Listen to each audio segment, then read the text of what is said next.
Alright guys, in this next example it says find the area of each circle. Oh, and look, it's using that fraction for pi. So pi is going to be 22 over 7.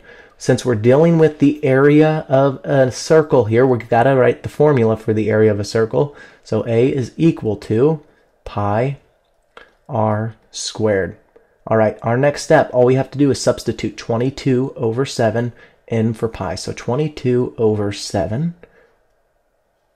And we're going to multiply it by the radius.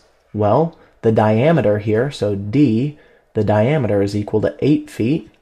That means the radius should be half of this. So the radius is 4 feet.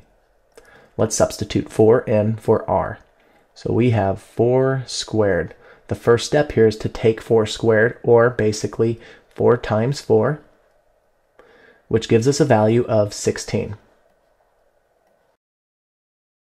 So now we have 22 over 7 down below. And let's put that in parentheses. And let's actually talk about multiplying with fractions.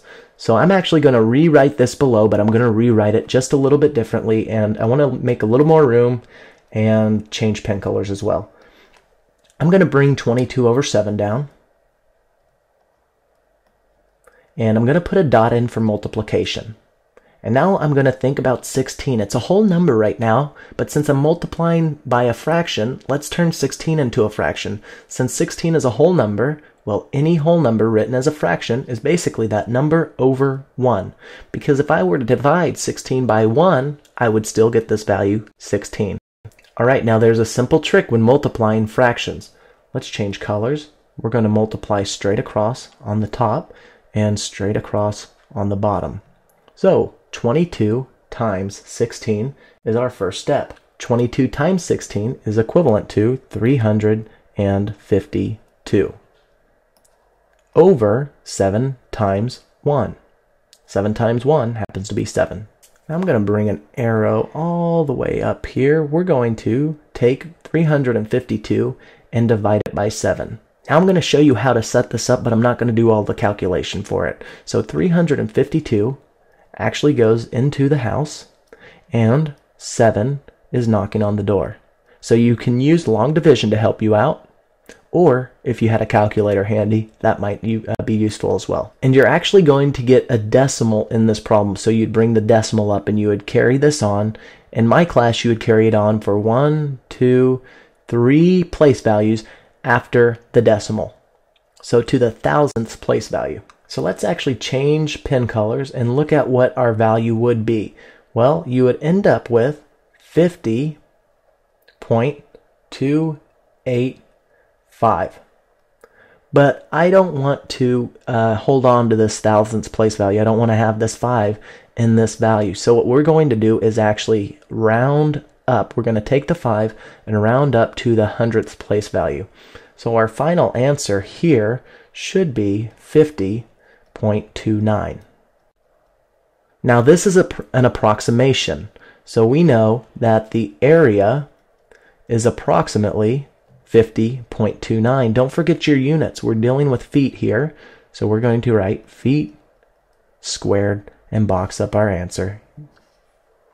Let's look at another problem.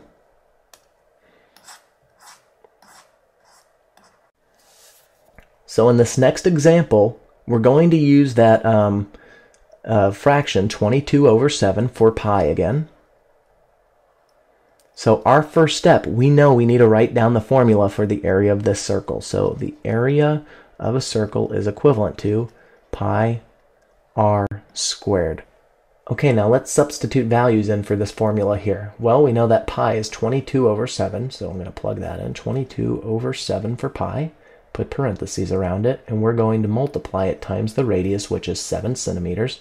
So times 7, the radius squared here, 7 squared. All right, so I'm going to change pen colors. We still have 22 over 7. In fact, I don't want to use parentheses here, but we have 22 over 7, 22 over 7, and we're going to multiply it by 7 squared, which is 49. And now, earlier, if you remember, I wrote the other value, 16 over 1. Let's go backtrack real quick. In the last problem, we wrote 16 over 1 and wrote it as a fraction to multiply straight through. And now let's see what happens in this fraction. And this is what's really fun about multiplying with fractions. Well, look at this denominator of 7 real quick. 7 is a factor of 49. So what we can actually do is simplify these values really quick. I'm going to divide both values, the denominator and this value 49 right here, by 7. So 7 divided by 7 is 1. 49 divided by 7 gives us 7. Okay, now let's actually rewrite this problem so it's simpler to work with. So I have 22 over 1. Well, let's think about that. That's really 22 divided by 1. Well, that should just be 22. So I'm just going to rewrite this as 22, and we're going to multiply 22 times 7. Well, 22 times 7 gives us a value of 154. Don't forget your units. We're dealing with centimeters here, so centimeters squared.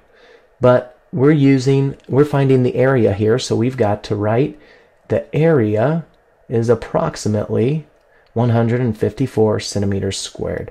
So let's go ahead and box this up, and we're done.